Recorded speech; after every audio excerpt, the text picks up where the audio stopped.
오늘은 오영수 작가의 수련을 읽어드리겠습니다. 소설의 제목인 수련은 늪이나 연못에서 자라는 꽃인데요. 잘 아시죠?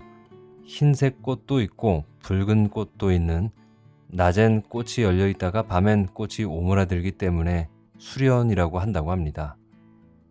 오늘 소설은 그 수련이 피어있는 연못에서 일어나는 남녀의 이야기인데요. 제가 다 읽어보니까 재미가 있어요. 그러니까 끝까지 들어보세요. 오영수 작가의 수련을 시작하겠습니다.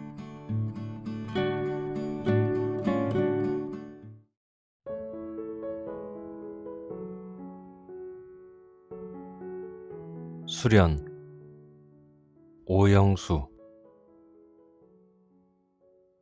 지난해 한여름 어느 일요일이었다.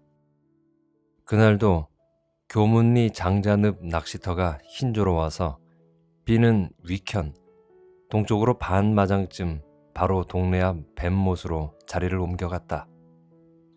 이 뱀못에는 한때 큰 붕어가 많았으나 천력군들이 마구 휘저어서 물이나 난 뒤가 아니면 잘 가지를 않는다.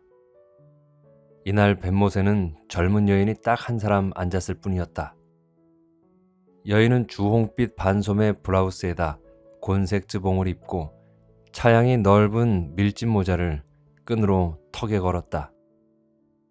해수욕장 같은 데서 얼마든지 볼 수 있는 이런 차림이 푸른 들판, 호젓한 못가에서는 눈이 부시도록 신선하고 이채로워 보였다.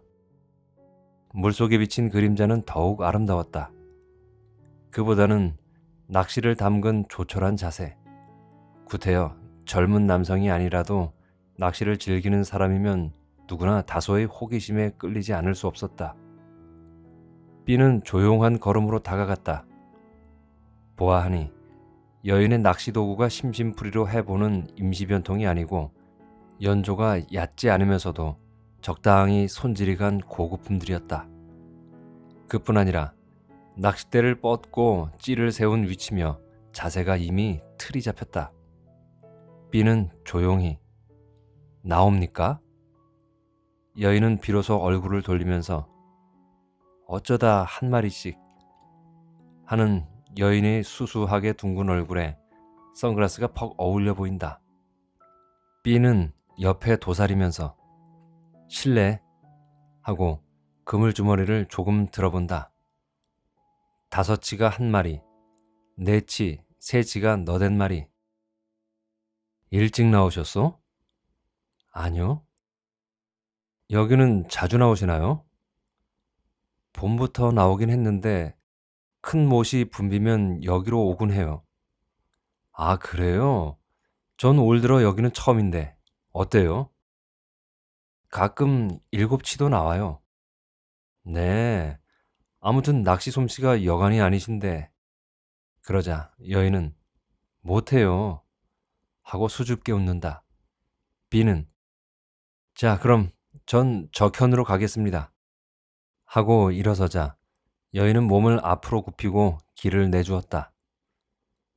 B는 건너편 여인과 엇비슷한 위치에 자리를 잡고 도구를 펼쳤다. 얼마 안 되어 3치, 4치 정도의 붕어가 떡미끼에 달린다. B는 낚시에 열중은 하면서도 맞은편에 앉은 여인의 거동에 무관심할 수는 없었다. 오후 2시 가까이 해서 여인이 낚싯대를 들고 B 쪽으로 돌아온다. 자리를 옮기려나 했다. 그러나 조용히 다가온 여인은 등을 돌리면서 미안하지만 낚시를 빼달라고 한다. 흔히 있는 일이다. 낚시는 여인의 바로 뒤 허리짬에 꽂혔다. B는 미끼를 만지던 지저분한 손부터 말끔히 씻고 조심조심 낚싯바늘을 끌어주었다.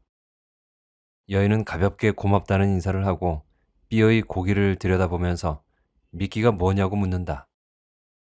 떡미끼라면서 조금 떼주니까 여인은 나도 떡미끼를 쓰는데 그러면서 제자리로 돌아간다. 5시가 지나자부터 지루하지 않을 정도로 고기가 달리기는 하나 바람이 나서 B는 그만 낚시를 거뒀다. 도구를 챙겨 메고 돌아가자 여인도 부지런히 낚시를 걷고 있다. B는 걸음을 먹고 여기는 바람이 안 타는데? 그러자 여인은 수건을 물에 짜면서 해보세요.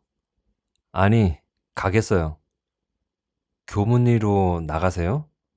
네, 댁은 여인은 손가락으로 안 동네를 가리키면서 가까워요.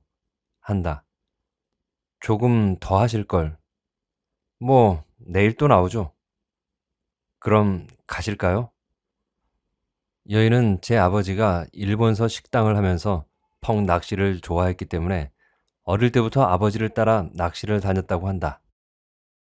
언덕배기 갈림길에서 여인은 걸음을 멎고 여기는 자주 나오시나요? 네, 가끔 가다.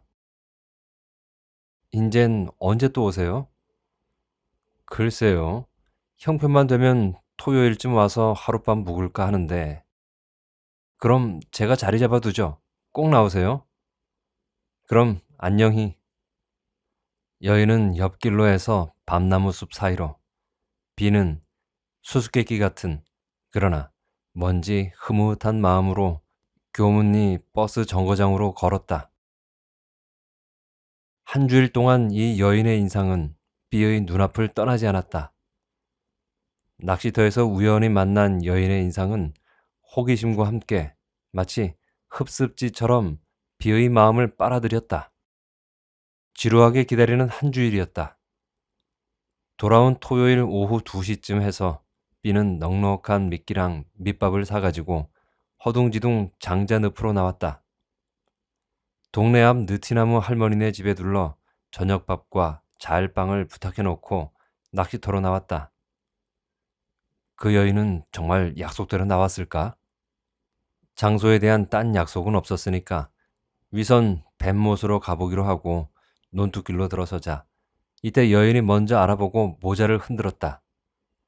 이때 반가움이란 상대가 젊은 여인이 아니더라도 낚시하는 사람이면 누구나 느껴보는 반가움이다.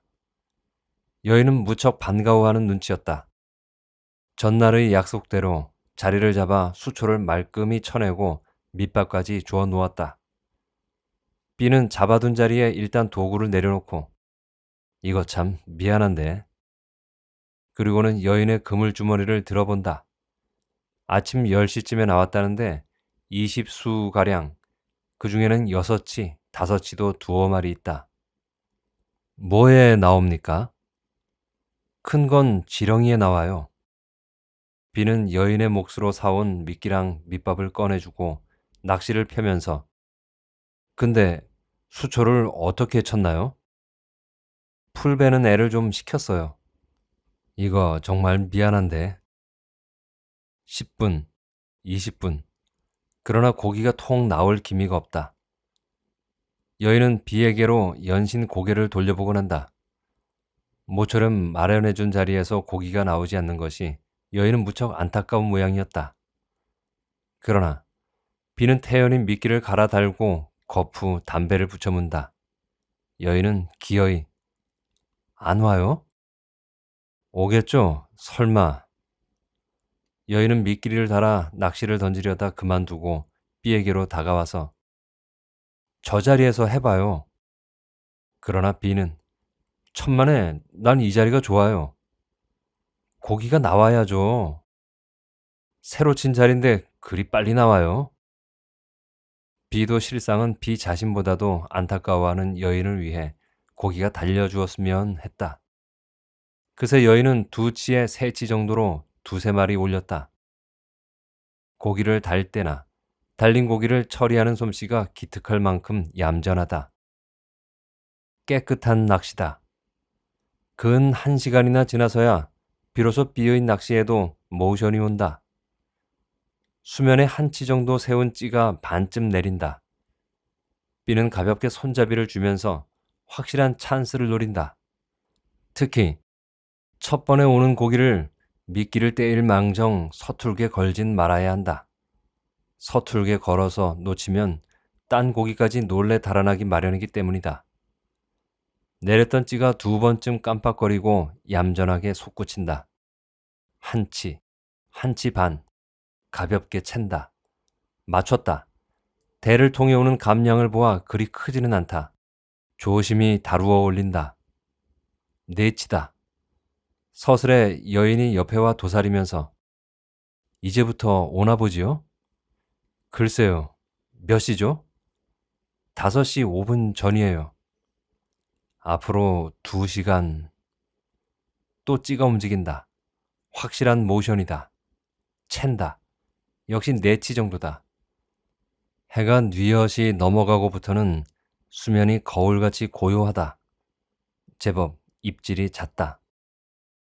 연나무 수나 올렸을까? 논매기 일꾼들이 거의 돌아가자 비가 먼저. 더 하실래요? 아니요, 걷겠어요. 비는 도구를 챙기고 그물 주머니를 담가둔 그대로 위를 묶어 풀에 덮어둔다. 여인이 건너다 보고 왜요? 안 들어가시게? 내일 아침 일찍 나올 텐데 밤새 이렇게 살려두죠. 보아하니 여인도 담가둘 참이다. 댁은 고된데 들여가시지. 그물이 상하니까요. 괜찮아요. 비와 여인이 밑밥까지 주워놓고 자리를 떴을 때는 마을의 저녁 안개가 조용히 퍼지기 시작했다. 여인은 물에 짠 수건으로 목이랑 얼굴을 문지르면서 비로소 선글라스를 벗었다. 선글라스를 벗고 보는 여인은 훨씬 더 부드러운 얼굴이고 뭔지 까다롭지 않게 대할 수 있는 그런 인상이다. 몇 마리나 올렸죠? 세보지는 않았지만 30마리나 될까요? 암튼 낚시 솜씨가 보통이 아니셔. 전 오전부터 했잖아요. 고기도 사람을 알아보나 보지요? 사람을 어떻게... 아니, 미인을 말이에요. 미인을 누가요? 누가 아니라 그놈 고기들이 죽자하고 미인에게만 모여드니 말이오. 여인은 한 걸음을 멎고 꽤 큰 소리로 웃는다. 아니, 정말이지 내가 고기라도 이왕이면 미인의 낚시에 걸리고 싶죠. 누가 미인이게 자꾸 미인 하세요? 젊은 여성은 다 미인으로 통하죠. 느티나무 할머니네 집 앞에서 걸음을 먹고 난 여기서 묵겠어요. 그럼 내일 또... 그러나 여인은 두리번 하면서 비의 뒤를 따라 마당으로 들어선다. 할머니가 느티나무 밑에 밀집 방석을 펴다가 한 분인 줄 알고 저녁을 한 상만 했는데 하고 걱정스러운 눈으로 비를 바라본다. 아니, 저분은 이 안동네 분입니다. 걱정 맙쇼. 그러자 할머니는 고개를 끄덕이고 샘물을 갓 길어 왔는데 세수나 하시지 한다. 비는 허리에 찬 수건을 빼면서 여인을 보고 좀 씻을래요? 그러나 여인은 방이랑 부엌이랑을 연신 두리번거리기만 하면서 아니, 난 집에 가서... 어느새 밀집 방석 위에는 밥상이 내놓였다. 여인은 신기한 듯이 밥상을 한동안 내려다보다가 느티나무를 올려다보면서 벌레가 떨어지지 않을까 하고 중얼거린다. 어디서 모깃불을 놨는지 풀타는 냄새가 풍겨온다. 비는 수건으로 얼굴을 문지르다가 여인을 보고 어떻게 밥 같이 할 용기가 있어요? 없어요. 난 가겠어요.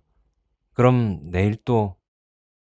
비는 여인을 따라 길목까지 나가서 이 동네 너머지요, 댁은?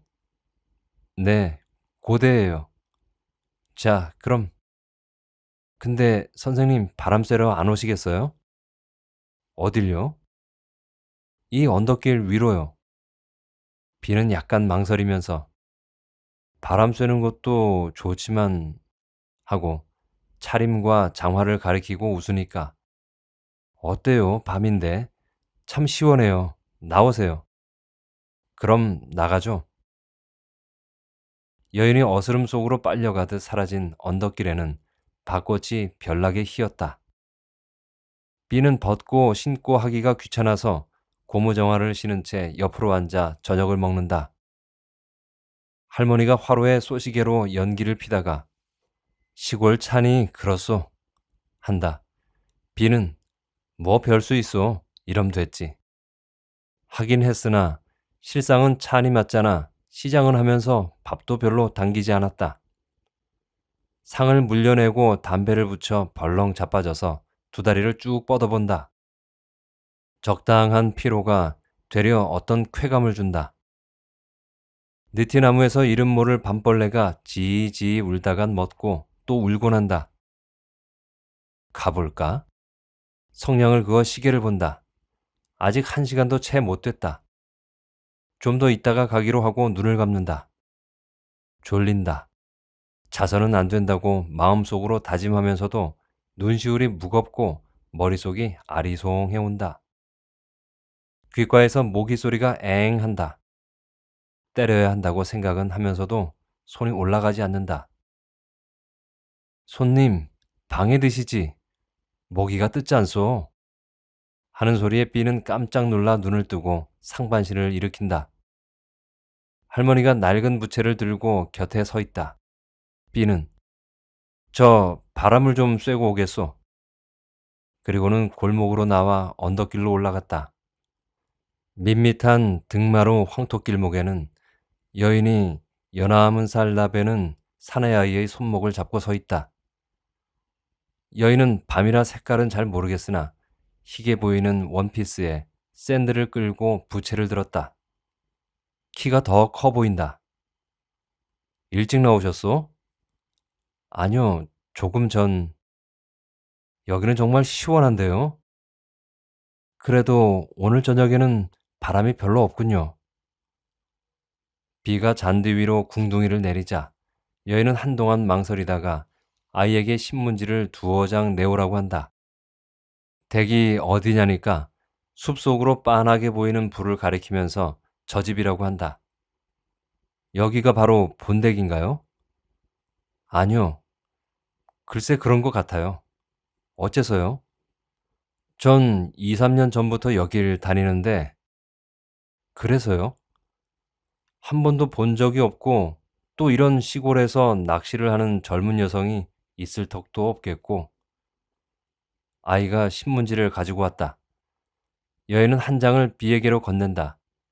B는 낚시복이라 아무렇게나 뒹굴어도 괜찮으니 아이를 주라고 한다. 그러나 B는 굳이 내미는 신문지를 받아 깔면서 실례지만 뭐라고 불러요? 아직 인사도 전 B라고 합니다만. 여인은 웃으면서 정말 실례했어요. 정옥입니다. 성이 정씨인가요? 아니에요. 전 성이 괴상해서 되도록이면 통성은 안 하기로 하고 있어요. 자기 성인데 괴상이고 뭐고가 있나요? 마예요. 말 맞자 마. 희성이군요. 성이 100가지나 된다던데 어떻게 하필이면 말성이 됐는지. 왜? 마가 어때서요? 여자 말띠는 팔자가 사납다잖아요. 띠보다도 바로 성이 말이 돼서 시집도 제대로 못 갈 것 같아요. 그리고는 또 웃는다. 그러니까 아직 미스시군요. 아직이 아니고 아마 평생 그럴 것 같아요. 그래서 수녀라도 되시나요? 아니요. 그럼 정옥이는 일본 K시에서 났다. 그의 아버지 어머니는 K시에서 한국식 식당을 경영하면서 딱 딸 하나뿐인 정옥이와 별 굴탁 없이 살았다.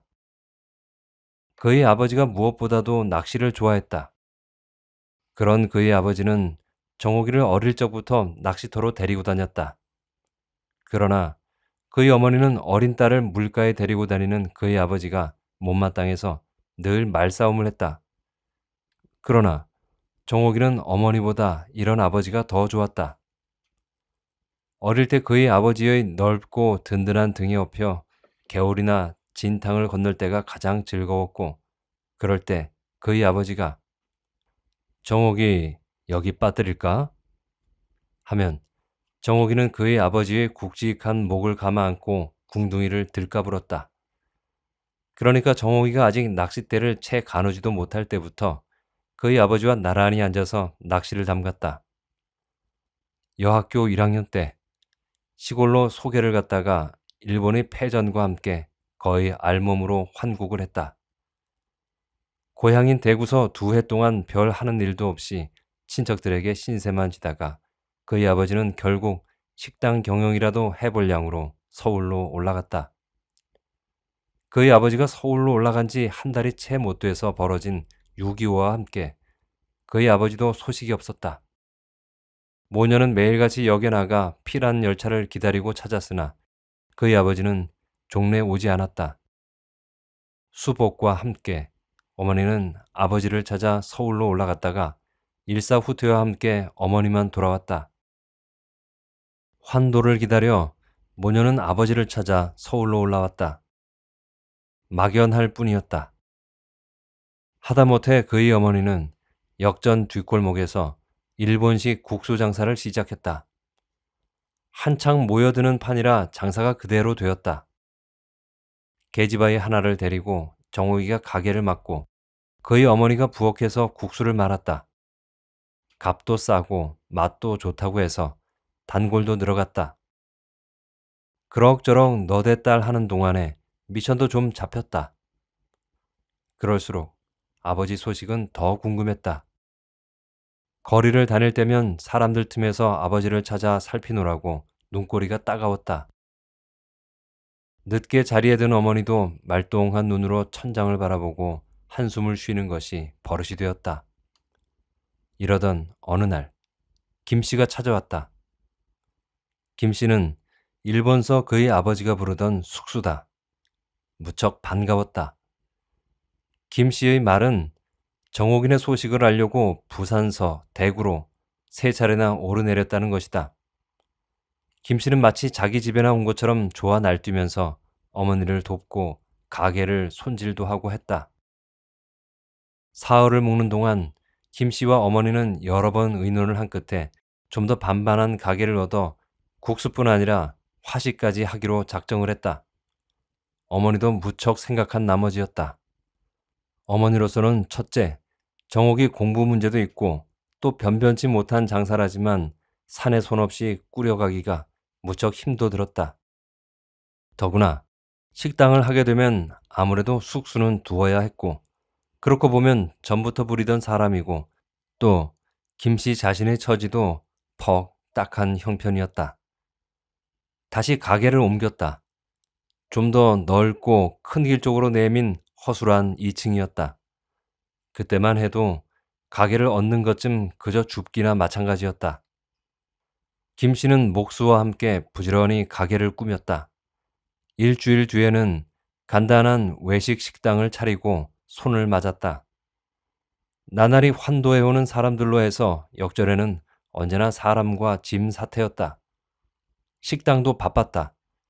이때부터 정옥이는 다시 학교를 나가게 됐다. 정옥이가 고등학교 졸업을 한 달쯤 앞둔 어느 날 밤, 어머니가 정옥이 앞에 조심히 앉으면서 이런 말을 했다. 이 씨가 어떻게 졸라대는지 인젠 더 어떻게 핑계를 댈 수가 없노라고.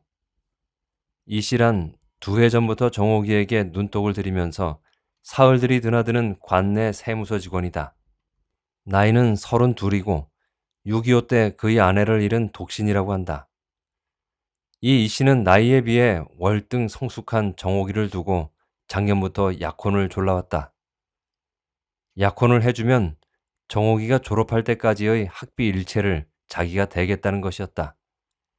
그러나 그의 어머니는 아직도 나이가 어리고 더구나 재학 중인데 뭘 그렇게 성급히 서둘 게 있느냐 두고 보자는 이런 투로 어물어물했다.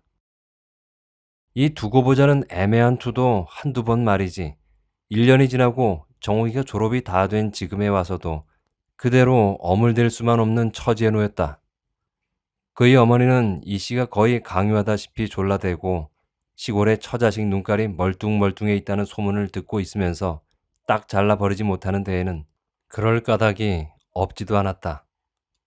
세금. 그 몸서리 나는 세금 때문이었다. 이를테면 서실한 자가 나와서 엄청나게 과세를 해놓는다.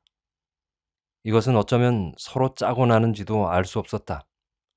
그러면 이 씨가 나와서 불평을 못할 정도로 재조정을 해준다. 그럴 때면 서씨를 빙자하고 얼마의 돈을 받아가는 것은 물론이었고, 이런 다음이면 의뢰히 이 씨와 서 씨는 가장 상급 손님 위치에서 입맛대로 실컷 두드려 먹었다. 이런 때 이 씨는 전송을 나온 정옥이 어머니 귀에다 숨김을 불어넣으면서 누구누구는 여기보다 매상이 훨씬 떨어지는데도 얼마란 걸 알아야 한다. 이런 말씀이야.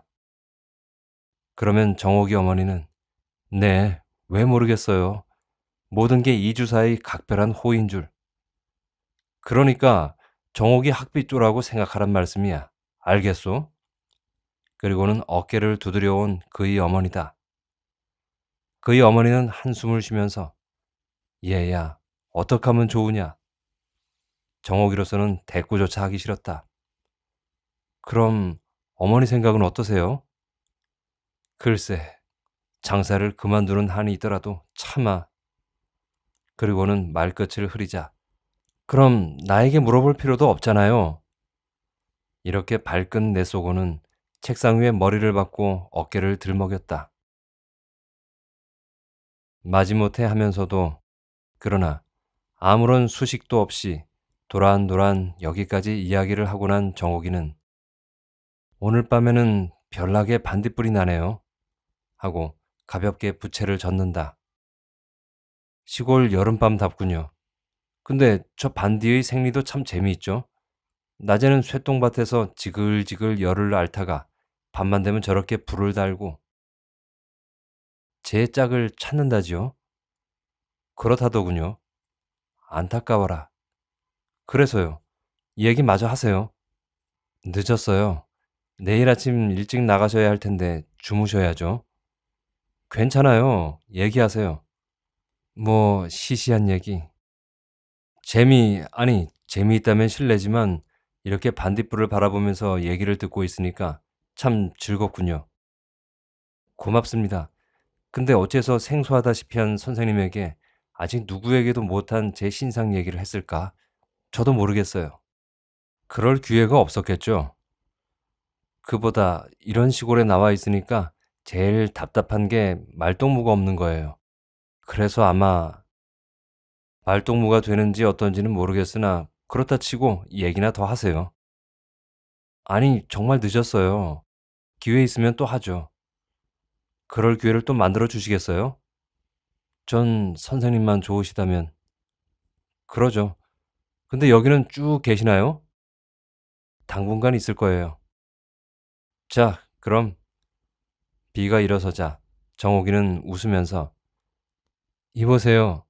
얘가 이렇게 보아하니 아이놈이 반딧불을 따서 양쪽 눈에다 하나씩 붙이고 정옥이에게 기댄 채 잠이 들었다. 비도 웃으면서 역시 시골 아이답군요. 내일 아침은 몇 시에 나가시죠? 글쎄요. 찌만 보일 정도면 나가겠어요. 전 좀 늦게 8시쯤. 자리를 잡아두죠. 꼭 나오시죠? 그럼요. 자, 그럼 안녕히. 할머니네 마당에는 아직도 모깃불 속에 나무 토막이 타고 있었다. 비는 어떤 행복감 같은 즐거움에 흐뭇이 젖어 자리에 누웠다. 성냥을 그어 시계를 보니 4시쯤 조금 지났다. 담배를 붙여 물고 문턱에 걸터 앉아 장화를 신는다. 옆방에서 할머니가 손님 벌써 나가시오? 슬슬 나가죠. 조반은 어떻게 해요? 점심 겸 천천히 내오슈. 동이 트기 시작한다. 논뚝길 풀섭에는 이슬이 차분히 내렸다. 이른 새벽, 이슬을 떨면서 낚시터를 찾아가는 상쾌함과 즐거움이란 비길 데가 없다. 낚시터에 들어서자 물 냄새만도 아닌 수초 냄새만도 아닌 그 독특한 냄새가 훅 풍겨온다. 발자국 소리를 죽여가며 조용히 도구를 편다. 동력이 제법 훤해온다. 받침대를 꽂고 주름살 하나 없는 수면에 첫 낚시를 던진다. 수심은 어제 그대로나 아직도 찌가 선명찮다. 의자를 펴 자세를 정하고 담가놓은 그물 주머니를 반쯤 들어 올려놓는다. 바로 이때다. 갑자기 낚싯대 끝이 와작와작한다. 반사적으로 낚싯대를 잡아든다. 줄이 핑핑 하고 두간 반 대가 활처럼 휜다. 옆으로 수초가 위험해서 되도록 안전한 곳으로 낚싯대를 젖힌다. 붕어가 틀림없고 적어도 7치 이상이다. 가는 바늘과 목줄에 자신이 없기 때문에 고기의 인력에다 부담만 주면서 조심히 다룬다. 고기는 서너 번 발악을 하다가 진득하니 끌려 나온다. 끌려 나오면서 한두 번 수면을 차고 구비를 쳤으나 이미 맥은 빠졌다. 발 밑에 끌어당겨 아가미에서 밑으로 손바닥을 받쳐 재빨리 우벼 올린다. 넉넉히 8치는 된다. 살도 적고 모양도 빛깔도 상품이다. 이런 거물급이 또 온다면 아무래도 바늘을 갈아야겠다고 하면서 미끼를 갈아 2번째 낚시를 던진다. 그새 날은 활짝 밝았다. 날이 밝아지자 안개가 퍼지기 시작한다. 수면에서 안개가 피어오른다. 안개 속에서 들 사람들의 들기 먹은 말소리가 꿈같이 들려온다. 찌에 모션이 온다. 신중히 챈다. 4치 정도다. 재빨리 따놓고 다시 낚시를 던졌으나 이때에는 벌써 찌가 안 보일 정도로 안개가 짙어졌다. 담배를 붙여 물고 떡 미끼를 빚는다. 고기가 미끼를 따는지 어쩐지 알 수가 없다. 이런 날은 쬐기 마련이고 논고에는 흔히 올챙이가 죽어 뜨는 것을 본다. 이윽고 해가 뜬다. 안개 속으로 보이는 아침에는 부드럽고 별나게 붉다. 해가 뜨자 안개는 산꼭대기서부터 걷히기 시작한다. 정옥이네 동네는 아직도 안개 속에 자욱하다. 정옥이가 8시에 나온다고 했지만 어쩌적이 늦었기 때문에 아직도 잠 중인지 모를 일이다. 그러나 비는 정옥이 자리에다 받침대를 꽂아놓는다. 임자가 있다는 표시다. 공휴일이라 많은 낚시 팬들이 나올 게고 여기로 몰려오는 배가 있을지도 모르기 때문이다. 7시 정옥이가 기다려진다. 언덕배기로 자꾸만 눈이 간다. 첫 차로 나온 낚시꾼들이 2씩 3씩 넘어오고 있다. 모두가 아래편 큰 늪으로 가는 모양이다. 또 한 패가 넘어온다. 이 패 맨 뒤에 분명 정옥이가 오고 있다. 어제와 똑같은 차림이다. 이 패도 역시 아랫늪으로 꺾이고 정옥이만이 이쪽으로 돌아온다. 느티나무 할머니 집 앞에서 정옥이가 모자를 흔든다. 비도 일어서서 수건을 흔들어 보인다. 논두길을 지나 못둑에 들어선 정옥이는 멈칫하고 뒤로 2걸음 물러선다. 비가 일어서서 뭐냐니까 정옥이는 2팔을 좌우로 반팔쯤 재어 보인다. 뱀인 모양이다. 비는 못둑을 돌아가면서 인제 7시인데 빨리 나왔군요. 그러나 정옥이는 연신 뱀에만 눈을 쏘고 시잇시잇 하고 있다. 보아하니 풀섭에 율무기가 개구리를 물고 도사렸다. 괜찮으니 건너뛰라고 하나 정옥이는 역시 망설이기만 한다. 보다 못해 비가 장화발로 옆 문론에다 차 던져버렸다. 정옥이는 제자리에 도구를 펴다가 신문지에 싼 것을 들고 비에게로 다가와서 그물 주머니를 들어본다. 어머나, 8치죠? 첫 낚시에 걸렸어요. 지렁이? 떡밥? 지렁이. 참, 인물이 좋네. 살도 찌고. 여기 붕어는 원래 모양이 좋아요. 붕어로서는 여성인계죠? 그걸 어떻게 하나요? 그러게 미남에게 걸렸죠. 미남이라니 누가요? 내가 붕어라도 이왕이면 미남의 낚시에 걸리죠. 비는 비로소 어저께 별 생각 없이 짓거린 농을 생각하고 아하, 어저께 복수를 단단히 하시는군. 그러나 미남이란 좀 심각한 아이러니인데. 뭐 젊은 남성은 미남으로 통하죠. 이거 섣불린 농 한번 했다가 큰 콘데 하고 웃으니까 정옥이도 비로소 깔깔 웃는다. 통쾌하신가 본데? 그럼요. 정옥이는 또 한바탕 웃고는 시골엔 이런 것밖에 없다면서 신문지에 쌓은 찐 감자를 펼쳐놓고 제자리로 돌아간다. 정옥이는 두 간 반에다 지렁이를 달고 두 칸에다 떡밥을 달아 적당한 위치에 던져놓고 손을 씻으면서 오늘도 꽤 나오네요 하고 언덕배기로 눈을 주고 있다. 모두 아랫목으로 가죠? 대꾸가 없이 비가 고개를 돌려보자 이때 정옥이는 딱 고기를 달아 올리는 참이었다. 커요? 아니요, 네치. 순놈이죠? 허허, 미남이죠? 정옥이는 참다 못하는 웃음을 터뜨리면서 믿기 못 달겠어요. 너무 웃기지 말아요. 햇살이 쫙 펴지고 아침을 치른 논매기 일꾼들이 여기저기 떼를 지어 나오고 있다. 길로 자란 갈대잎에도 바람끝 하나 간들 않는다. 한창 꽃망울을 단 수련 위로 잠자리가 미끄러지듯 날고 있다. 어디서 쏜살같이 날아온 왕잠자리 어부랭이 한 쌍이 낚싯대에 찡 하고 부딪혀 물 위에 떨어진다. 찌르르르 찌르르르르. 그러나 날개가 점점 물에 젖어 다시는 날아뜨지는 못한다. 그러면서도 얼려붙은 채 서로 떨어지진 않는다.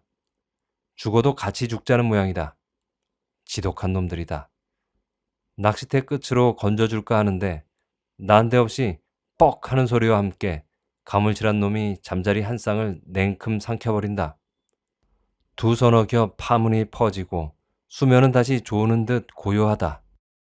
비는 혼잣말로 아무튼 영광이야. 그러자 정우이가 고개를 돌리고 네? 뭐가요? 아니 붕어에게 하는 말이요. 붕어가 말을 알아듣나요? 글쎄요. 무슨 말인데요? 별말 아니에요. 그저 좀 질투가 나서 하는 소리죠. 붕어가 뭘 어쨌게요? 글쎄, 내 치면 아직도 애송이 놈인데 첫 프로포즈로 미인에게 걸렸으니 영광이지 뭐예요? 정옥이는 무슨 소린지 한동안 멍하다가 갑자기 깔깔대면서 선생님은 보기보단 농을 잘하셔. 이때 낚시꾼 두 사람이 맞은편 못둑으로 들어서고 있다. 아래쪽 큰 늪으로 갔다가 올라오는 모양이었다. 그중 헬멧을 쓰고 낚싯대를 어깨에 맨 한 사람이 큰 소리로 잘 나와요? 비는 눈앞에다 손을 저어 보인다. 그러나 두 사람은 아랑곳 없이 이쪽으로 돌아온다. 돌아와 봐도 자리가 없으니까 한 사람은 되돌아 건너편에다 자리를 잡고 헬멧만이 정옥이 옆에서 낚시를 지켜보고 섰다가 직업은 모르겠으나 한 40대여 보이는 얼굴이 넙죽한 사나이다. 정옥이가 세치 정도의 붕어를 올리자 사나이는 여기는 나오는데. 그리고는 정옥이 자리에서 서너 칸 사이를 둔 위편에다 도구를 팽개치고 노끈을 단 쇠갈기로 쩌벙쩌벙 수초를 치기 시작한다. 큰 소리를 지를 때부터 알아보기는 했지만 이건 남의 방해지 낚시라고 할 수가 없다. 나이 쌀게나 먹었으면서 올바르게 배운 낚시는 결코 아니다. 보아하니 정옥이도 입을 뾰로통하니 내밀고는 미끼만 만지작거리고 있다. 한동안 수초를 치고 난 사나이는 이번에는 깻목 덩어리를 풍덩풍덩 던지기 시작한다. 주먹만큼씩한 깻목 덩이를 무작정 던져놓고 담배를 붙이면서 정옥이 곁으로 다가서서 얼마나 올렸소? 정옥이는 좀 냉담하게 못 올렸어요. 자리가 좋은데요. 자리가 좋으면 못해요. 다 쫓아버렸는데. 사나이는 피시익이 웃으면서 괜찮아요. 저쪽 고기들이 쫓겨 이쪽으로 모여들게요. 두고 봐요. 듣자 하니 되려 고기를 몰아보낸 셈이 된다. 이쯤 되면 더 말이 필요 없다. 근 1시간이 지나도록 건너편에서도 이쪽에서도 고기가 달리는 기미가 없다. 비와 정옥이가 간혹 한 마리씩 올리면 건너편에서는 괜히 새 간대를 거치장스럽게 휘두르면서 이놈의 대고기는 임자가 따로 있나? 어떻게 통 까딱도 안 해? 이렇게 빈정거리면서 정옥이를 향해 그 아주머니 뭐에 달려요? 하고 또 고함을 지른다. 아주머니. B와 정옥이를 이 사람들은 아마 부부로 하는 모양이었다. 정옥이는 B에게로 얼굴을 돌리고 눈으로 웃으면서 다 먹어요. 해버린다. 말하자면 지렁이도 먹고 떡미끼도 먹는다는 말이다. 할머니가 점심을 내왔다. 우산을 세워 볕을 가리고 싫다는 정옥이를 억지로 권해 같이 점심을 먹는다. 건너편에서 우리도 점심 먹을까? 벌써? 벌써고 뭐고 배고프면 먹을 일이지? 그리고는 도시락을 들고 이쪽으로 돌아온다. 한 손에는 진로 술병도 들었다. 자네, 먹을 때 못 먹고 안 먹을 때 먹는 게 뭔지 아나? 그게 뭔데? 글쎄 맞춰보라고. 먹을 때 못 먹는다. 그게 바로 낚시꾼 점심이야. 왜? 고기가 먹을 때는 점심도 못 먹거든. 고기가 먹는다고 못 먹기야. 그러니까 고기가 한창 먹을 때는 점심을 먹을 새가 없단 말이야. 알았어? 그러니까 고기가 안 먹을 때 먹어두자는 거야. 비와 정옥이는 점심을 마치고 할머니를 돌려보내고도 한동안 그대로 앉아 있었다. 고기가 제일 안 달릴 시간이기도 했다. 수면을 바라보고 있던 정옥이가 귀엽죠? 하고 가리키는 수련 옆에는 조그마한 개구리가 한 마리 앉아 있다. 고놈 참. 그러나 정옥이는 우리 집 개구리는 달아 뺐어. 한다. 개구리가 달아나다뇨? 정옥이는 웃으면서 한 달쯤 전에 수련을 캐다가 수조에 심었다는 것이다. 일본서 그의 아버지를 따라 낚시를 다니면서 늘 보아왔고 또 수련을 좋아했기 때문에 아이를 시켜 두 포기를 캐다 심고 개구리도 3마리나 붙들어다 넣었다고. 그런데 개구리가 2마리는 달아나고 1마리만 재롱을 피더니 며칠 전부터 그나마 달아나 버렸다고 한다. 올챙이를 잡아다 놓죠. 글쎄요. 근데 여기 수련은 어릴 때 일본서 보던 수련하고는 좀 달라요. 이런 것뿐이에요. 이건 본수련이 아니고 개수련이라고 해서 입은 거의 같아도 꽃이 다르죠. 네, 그렇군요. 수련에 대한 이야기가 있죠. 아세요? 아니요. 어떤 얘긴데요? 원래 수련은 꽃이 홍, 백 두 종류인데 낮에 폈다가 밤에는 꽃잎을 닫고 잠을 자기 때문에 수련이라고 전해온다. 옛날 중국 산서에 퍽연을 사랑하는 선비가 있었다. 이 선비가 하는 일은 앞 연못에 핀 수련을 바라보면서 시를 읊거나 현금을 뜯는 것이었다.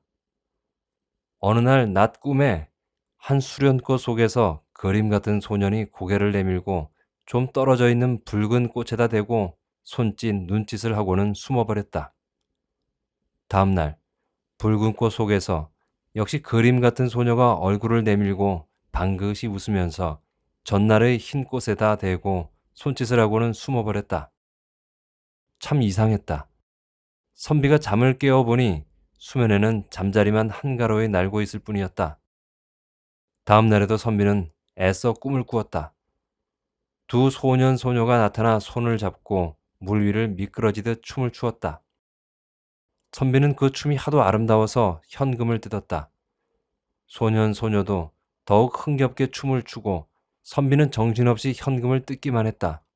그런데 이렇게 매일 꿈을 꾸다가 깨어보면 흰 꽃과 붉은 꽃이 조금씩 사이가 가까워지는 것이었다. 선비는 무슨 생각에선지 두 꽃 사이를 전대로 떼어놓고 흰 꽃잎을 하나 따버렸다. 다음 날 꿈에 소녀는 팔소미 없는 옷을 입고 못내 부끄러워하면서 소녀의 시선을 피했다. 며칠 뒤에 꽃은 져버리고 말았다. 선비는 슬퍼하면서 몹시 후회를 했다. 그러나 이렇게 중얼거렸다. 두 꽃이 합쳐버리면 아무리 현금을 뜯어도 다시는 춤을 추지 않았을 것이라고. 참 재미있는 얘기군요. 애급국화라죠? 꽃말은 환상이든가 순결이든가 학교 때 들은 것 같아요. 글쎄, 그런 건 잘 모르겠지만 어떻게 좀 더 해보실까요? 비와 정옥이는 낚시 자리로 내려앉았다. 이때 건너편에서 옳지, 나온다, 나온다. 오랜만에 달리는 고기가 무척도 대견한 모양이었다. 고기를 끌어당기면서 이 친구야 어디 갔다 이제 왔노? 헤, 제 얘기. 그러자 정옥이 옆에 앉은 헬멧이 좀 벨이 쑤시는지 낚싯대를 휙하니 소리가 나게 던지면서 어디 갔다 와? 주일날 예배 보고 왔지? 그러자 건너편 사나이는 더도 말고 자치 한 마리만 걸려주소 하는데 이쪽에서도 자치는 여기 있다 하고 달아올리는 것을 보니 겨우 세치 정도다. 고기는 한창 달릴 시간이다. 그러나 아랫늪으로부터 천렵군 한 패가 몰려오고 있다. 아이들까지 합해서 7, 8명. 그중 둘은 투망을 들었다. 천렵군들은 초입에 들어서자마자 투망질을 하기 시작한다. 투망으로 해서 밀려온 물너울이 발밑에 철썩댄다. 이렇게 되면 낚시는 그만이다. 건너편 사나이가 여보, 우린 낚시를 거두란 말이오? 하고 패드를 쏘아보자 투망을 든 천렵군 한 사나이가 왜 그러오? 하고 시치미를 뗀다. 그러자 헬멧이 제법 시비쪼로 당신들이 몰라서 묻소. 아니 여보, 모르니 묻는 거 아뇨. 대관절 어쩌란 거요?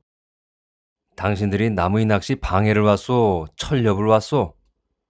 아니 가만, 여기서 투망도 못하고 하면 우린 그럼 맨손으로 돌아가란 말이오? 해참, 별꼴다. 비와 정옥이는 낚시를 걷는다. 별꼴이다 야, 이것 봐. 그래, 당신들이 이 못의 주인이야? 이 못의 고기는 당신들만이 잡긴가? 핫, 내 원 참. 형세로 봐서 삿대질 정도는 있을 법하나 워낙 천렵회의 수가 많으니까 둘은 약간 기가 꺾이는 모양이다. 비와 정옥이가 도구를 챙겨 자리를 뜨자 저 봐, 모처럼 나왔다가 그만 쫓겨가잖아. 채, 가고 안 가고 우리가 알 게 뭐람. 그러니까 나만 좋으면 그만이다 이거지? 아니 여보, 누가 뭐랬소? 당신들은 낚시로 잡고 우리는 투망으로 잡잖소. 아니 도대체 이 못에는 낚시로만 잡으란 법으로 돼 있소? 이거 아무리 도의가 썩었기로 하고 헬멧이 빈정대자 건너편 사나이는 안 입고 와 죽겠다는 듯 미끼를 별나게 퇴 침을 뱉는다. 정옥이가 비를 돌아보고 웃으면서 그래도 도의가 어쩌고 하네. 나무 옆에서 첨벙첨벙 수초를 치던 것은 까맣게 잊은 모양이죠. 그놈의 도의 모자 모양으로 썼다가 벗었다가 느티나무 할머니네 집에 들려 밥값을 치르고 언덕배기를 넘어서자 정옥이가 아직 시간이 많은데 쉬어가라고 한다. 실상은 비도 그랬으면 하던 참이었다. 정옥이가 들어있는 집은 초라한 초가집이었다. 60 가까운 부부가 며느리와 손자 하나 데리고 안채에 살았고 정옥이는 그 바깥방을 빌려 있었다. 정옥이 방은 겉과는 달리 방안만은 벽이며 장판이 깨끗했다. 방 바로 앞은 호박넝쿨이 덮인 담이 가렸고 담 밑에는 둥근 수조가 있었다. 수조에는 수련이 너댓잎 떴고 아직 피지 않은 꽃대가 수면에서 한치쯤 올랐다. 이렇게 물을 가득 채웠으니 개구리가 달아날 밖에. 그러자 정옥이가 대야에 물을 떠내오면서 그런가 봐요. 물을 좀 퍼내고 또 붙들어다 넣어야겠어요. 고기도 있나요? 많아요. 헤쳐보세요. 비는 수련을 한 옆으로 헤쳐본다. 정말 꽤 큰 붕어가 10마리 더 넘게 조용히 엎드려 있다. 정옥이 말인즉 작은 놈과 비늘이 벗겨졌거나 상체기가 난 것들은 다 줘버렸다고. 그러면서 수조가 좀 컸으면 좋겠다고 한다. 비는 간단히 손과 낯을 씻고 바로 단박 밤나무숲 그늘에 깔아놓인 밀집 방석에 앉아 가슴을 헤친다. 그늘이 짙고 바닥에 습기까지 있어 한결 시원했다. 이윽고 어쩌녁에 정옥이가 데리고 나왔던 아이놈이 고무베개를 내다준다. 비가 베개를 베고 장화 그대로 상반신만을 자리에 눕히자 아이놈이 곁에 와 앉는다. 아이놈은 굵직한 방앗개비를 한 마리 손에 쥐고 있다. 너 몇 살이지? 10살요. 3학년? 아이놈은 고개를 끄덕인다. 네 아버지는? 군대. 너 내 심부름 좀 하겠니? 아이놈은 또 고개를 끄덕인다. 너 버스 타는데 걔 가서 담배 좀 사와.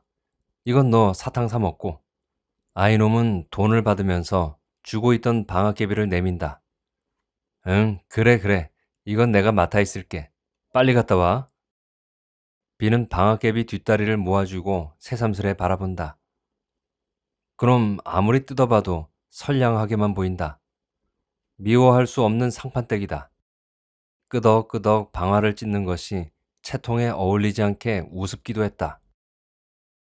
근데 정옥이는 뭘 할까? 베개를 내보낸 것은 한잠 자라는 것인지, 그러고 보면 정옥이도 제 방에서 한잠 자고 있을지도 모를 일이긴 하다. 스르르 눈이 감긴다. 팔이 옆으로 늘어떨어지고 그와 함께 방앗개비도 손에서 빠져나갔다. 아차! 하고 눈을 떴다. 시계를 보아하니 5시 15분 전이다. 머리와 눈시울이 한결 가벼운 것 같다. 비는 약간 당황하면서 상반신을 일으키자 정옥이가 뒤적이던 월간 잡지를 옆으로 밀고 웃으면서 더 주무시죠? 한다. 비는 아 이거 정말 그리고는 쑥스럽게 웃는다. 정옥이는 어쩌녁과 같은 원피스로 갈아입고 모로 앉았다. 곁에는 냉수 사발과 토마토와 부채가 놓였다. 정옥이의 아무렇게나 쓰다만 넘긴 머리와 화장기 없는 얼굴이 퍼그나 신선해 보인다. 아이 어디 갔나요? 심부름 좀 시켰는데. 걔 있잖아요. 비의 미처 보지 못한 옆자리에 담배와 사탕 봉지가 놓여 있다. 비는 담배를 떼면서 아이는 곧 올게요. 그러면서 정옥이는 비에게 토마토를 내민다. 비는 담배를 반쯤 태우고 토마토를 한 개 집어 움쑥 깨물자 토마토 속이 튀어 얼굴과 안경이 엉망이 됐다. 셔츠 기세도 튀었다. 비가 안경을 끄르고 허리에서 수건을 빼자 정옥이는 별나게 큰 소리로 웃으면서 부채로 얼굴을 가린다. 비는 천천히 안경을 닦으면서 나무의 실패가 저리도 유쾌할까? 하고 정옥이를 바라본다. 정옥이는 부채에 가려 얼굴은 보이지 않으나 볼륨 있는 가슴만이 너울처럼 들먹인다. 이런 정옥이에게서 결코 향수는 아닌 고급 비누 냄새가 풍겨왔다. 할 수 없지. 이왕이면 하고 B가 다시 토마토를 들자 정옥이는 비로소 부채를 내리고 정말 눈물이 다 났어요. 한다. 왜요? 너무 비참해서? 하도 우스워서. 아이놈이 두 손을 움켜쥐고 뛰어왔다. 뭐냐니까 개구리라고 한다. 보아하니 올챙이로부터 아직 얼마 나지 않은 등에 파란 줄이 있는 어린 개구리가 3마리다. 정옥이 시킨 모양이었다. 아이놈은 개구리를 수조에 갖다 놓고 비에게 손을 내민다. 비는 비로소 방앗개비가 생각났다. 방앗개비 자느라고 놓쳐버렸어. 어쩌지? 난 몰라. 비는 좀 난처해 하면서 자, 대신 이거 줄게. 밭두렁에 가서 또 잡아. 응? 하고 사탕 봉지를 쥐어준다. 아이놈이 사탕 봉지를 찢자 정욱이가 그 일이네. 개구리를 잡은 손 안 씻었지? 가서 손부터 씻고 와.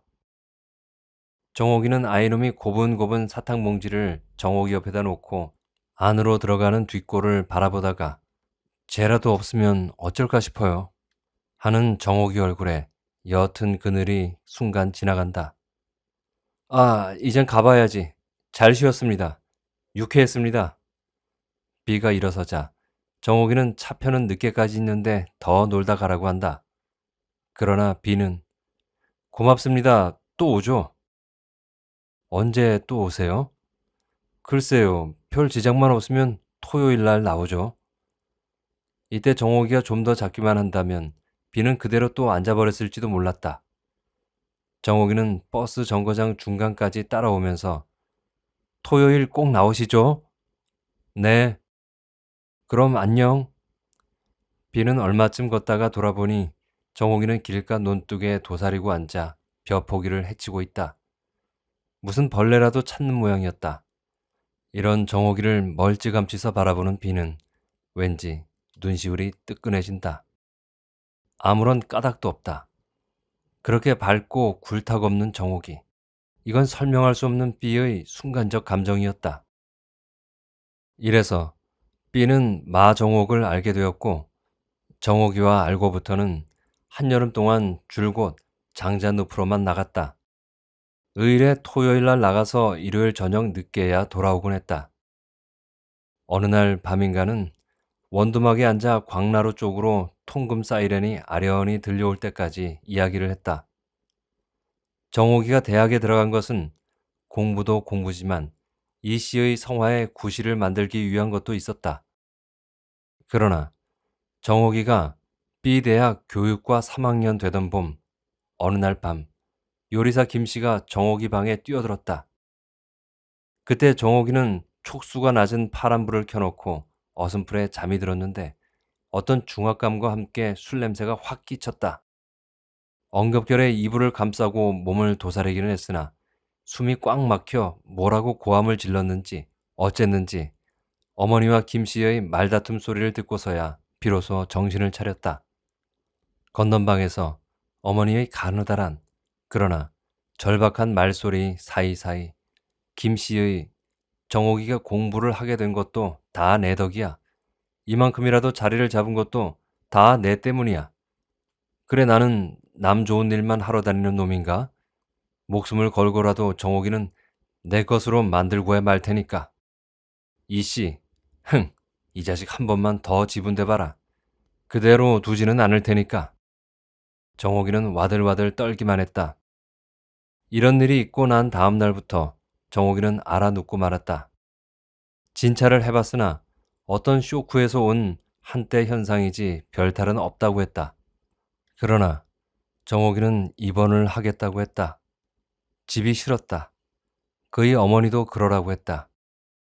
입원한 지 일주일 뒤에 그의 어머니와 정옥이는 말을 짜고 두 모녀를 늘 돌봐주는 복덕방 영감과 의논을 했다. 정옥이가 여기 와 있게 된 것도 실상은 복덕방 영감의 알선이었고 이 집 주인은 복덕방 영감과 먼 일갑벌이었다. 정옥이는 카리에스로서 메디컬 센터에 입원을 한다고 퍼뜨리고는 복덕방 영감을 따라 여기로 와버렸다. 정옥이의 생활비며 그 밖의 모든 연락은 지금도 이 복덕방 영감이 해주고 있다. 그러니까 이 씨와 김 씨는 정옥 씨가 지금도 메디컬 센터에서 깁스로 꼼짝 못하고 누워있는 줄로만 알겠구먼. 그럼요. 적어도 1년간. 문병이라도 온다면 문병, 면접, 일체 사졸로서 어머니도 잘 못 간다고 하고 있나 봐요. 카리에스 환자가 매일 낚시질만 다니니 하고 B가 웃자 정옥이는 어릴 때 정말 카리에스를 앓은 적이 있고 그것은 요리사 김씨도 안다고 했다. B는 일주일을 기다리다 못해 오후 늦지막히 나갔다 가는 막차로 돌아오기도 했다. 어떤 날은 낚시터가 붐비고 더구나 정옥이는 사람을 되도록 피하기 때문에 덕소나 양수리 쪽으로 원정을 가기도 했다. 둘이서 우장 한 개로 소나기를 피하는 때도 있었다. 손을 잡고 개울을 건너기도 했고 거머리가 있는 진탕에서는 B가 정옥이를 일수 업어 건너기도 했다. 이런 때 정옥이는 아무런 망설임도 없었다. 어릴 때부터 아버지 등에 업혀 버릇한 때문인지도 몰랐다. 가을이 한창인 10월 하순 넷째 번 토요일이었다. B는 부랴부랴 서둘러 장좌늪으로 갔다. 가는 길로 정옥이에게 들렀다. 정옥이는 없고 주인 영감이 맡겨두래요 하고 정옥이 낚시 도구를 내준다. 정옥이가 어디 갔느냐니까 영감은 나도 모르겠소. 어쩌냐게 그의 어머니가 와서 허둥지둥 떠나버렸으니까요. 비는 다그쳐 그래 어딜 간답디까? 글쎄 그걸 나도 모른다니까요. 아무런 정갈도 없습니까? 이거 낚시 도구를 맡겨두라고 하고 또 무슨 쪽지를 적어 주었는데 어디다 놓아 버렸는지 암만 해도 생각이 나지 않는군요. B는 어이가 없어 한동안 멍하고만 있자니까. 아마 무슨 다급한 일이 생긴 것 같습니다. 서두는 품이 못에 쫓기는 것 같더군요. 서울로 간답디까? 잘은 모르지만 밤차가 몇 시고 하는 것을 보아서 서울 본댁으로 가는 건 아닌가 보던데. 영감의 느리고도 태평 같은 대꾸에 B는 머리끝이 서도록 치받치는 짜증을 지그시 누르고 노인, 그 쪽지 좀 잘 찾아보슈. 아 글쎄 오늘 댁이 나오신다기에 아침부터 자꾸 생각을 해보는데 나이 먹으니 통 정신이 없어서. B는 맥이 풀려 낚시고 뭐고 아무런 경향이 없다. 정옥이 방 문턱에 걸터앉아 방 안을 둘러본다. 눈 익은 보스턴 백이며 조그만 경대며 사진틀까지도 보이지 않는다. 정옥이가 쓰던 책상 위에는 이 집 아이놈의 책보따리가 놓였을 뿐이다. 도로 돌아갈까 했으나 해도 졌다. 그보다도 혹시 밤새라도 무슨 소식이나 있을지 또 그 쪽지라도 찾을 수 있을는지 해서 노인, 오늘 밤 여기서 좀 묵겠소. 괜찮죠? 그러슈. 댁만 좋으시다면. 이날 밤 비는 아이놈과 나란히 누웠으나 한여름 동안 정옥이와 지내온 가지가지가 되살아나 밤이 깊어갈수록 더욱 눈만 초롱거릴 뿐이다. 밖에는 무서리가 내리는지 문틈으로 찬기가 스며든다. 어깨를 움츠려 포대기를 걸치고 벌레 소리에 귀를 기울여 본다. 그러나 생각은 어느 방향으로 달리는 기차 차창에 한 팔을 세워 턱을 고인 정옥이 모습을 쫓고 있다. 달리는 기차와 쫓고 있는 정옥이 환상은 멎는 데가 없다. 줄곧 달리기만 한다. 동력이 훤해지자 내키지 않으면서도 낚시터로 나가본다. 낯익은 사람들도 몇몇 보였으나 탐탁히 인사도 않고 낚시를 걷어버렸다. 돌아오는 길에 노인네 집에 들려 다음 토요일 아니면 일요일에 나올 테니까 정옥이에게서 소식이 있거나 또 쪽지가 보이거든 단단히 간직해달라고 신신당부를 해둔다. 다음 토요일에도 그 다음 토요일에도 정옥이 소식은 없었다. 먼 발치로 낚시터를 바라보기만 하고 맥없이 돌아오면서도 설마 무슨 소식이 오겠지. 그러나 정옥이는 B에 대해서 모 대학 조교수로 성이 B라는 것밖에는 이름도 주소도 모른다. B 역시 그렇다.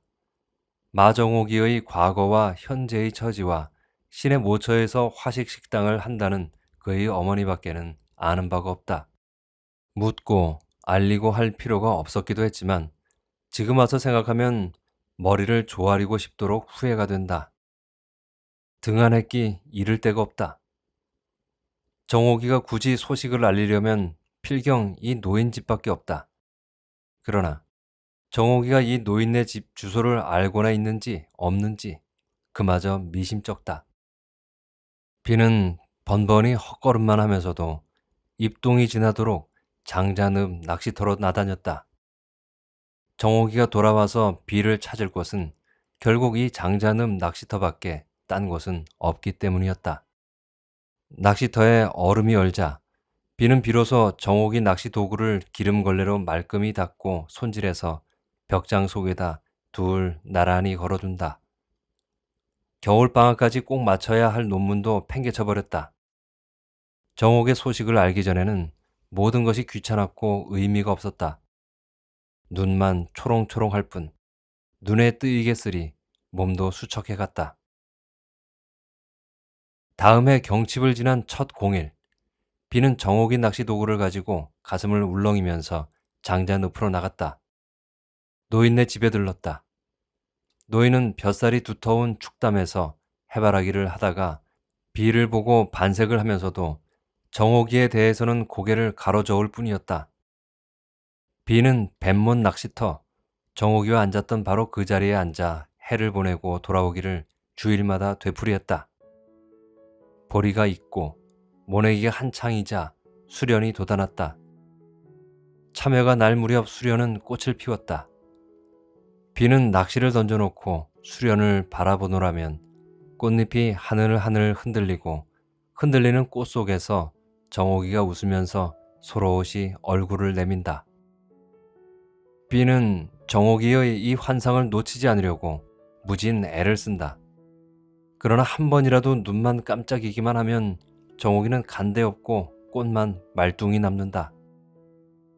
몇 번이고 눈을 가늘게 해서 초점이 흐리도록 꽃을 바라보면서 정옥이의 환상을 잡곤 놓치고 하다가 문득 비는 이건 어쩌면 중국 산서지방 어떤 선비의 수련몽 이야기를 정옥이란 가상의 여인에게 투사시킨 꿈이 아닐까?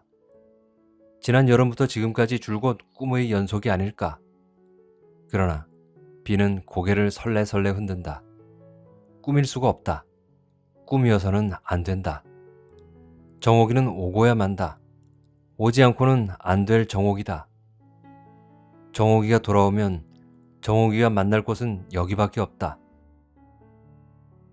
수련이 지고 수련이 또 폈다.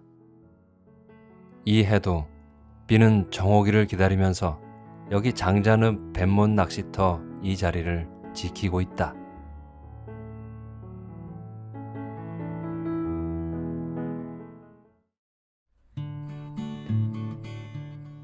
저는 비와 정옥이의 사연이 좀 안타깝습니다.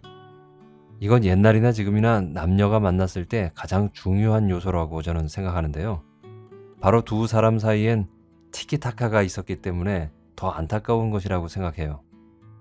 무슨 말씀인가 하면 남녀 연인이 점점 사이가 깊어지고 서로에게 점점 더 빠져들 때 가장 중요한 것이 서로의 코드가 맞는다는 것인데요.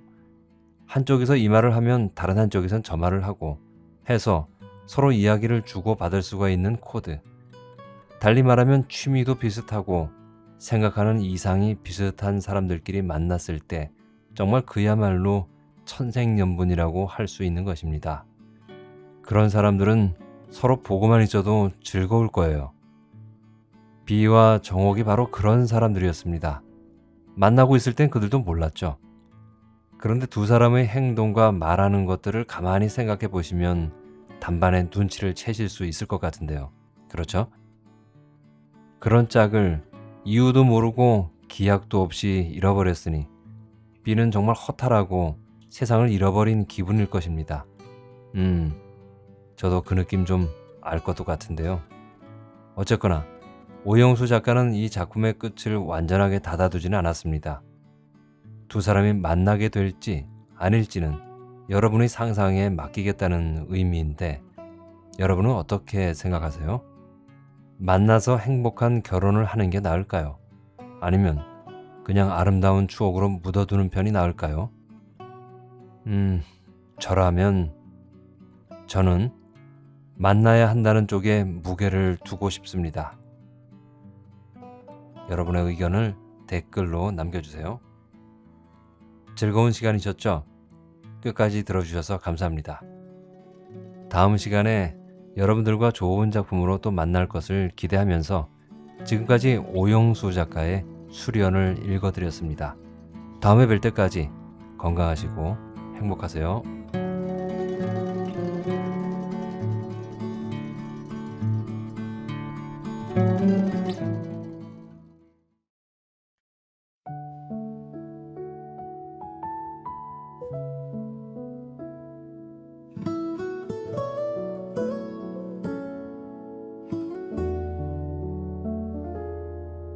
폭풍이 몰아와도 잎은 떨어져도 줄기는 남아 작은 상처에도 서로를 붙잡고 버티어 따스한 온기는 남아 아무리 겨울이 깊어도 그 안에 기다리고 있지. 흔들려도 넘어지지 않아. 그게 우리의 믿음. 깊은 뿌리처럼 누구도 볼 수 없지만 가장 깊은 곳에서 우리는 연결되어 있어. 오래될수록 더 깊어져. 그게 진짜 사랑이야. 깊은 곳에서 우리는 하나야.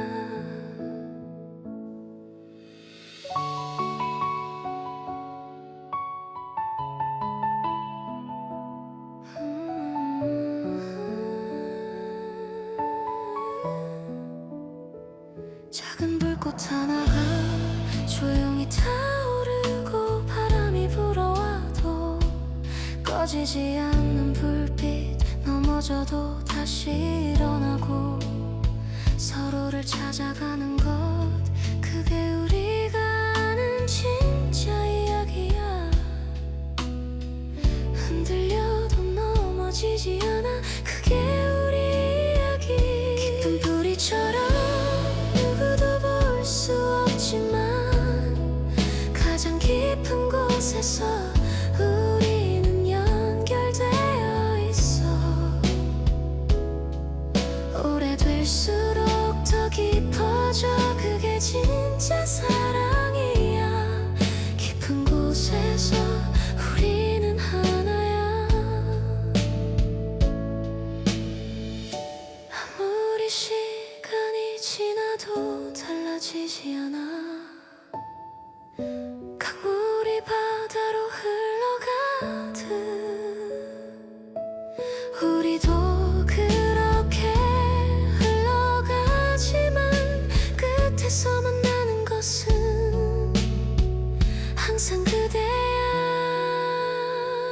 깊은 뿌리처럼 누구도 볼 수 없지만 가장 깊은 곳에서 우리는 연결되어 있어.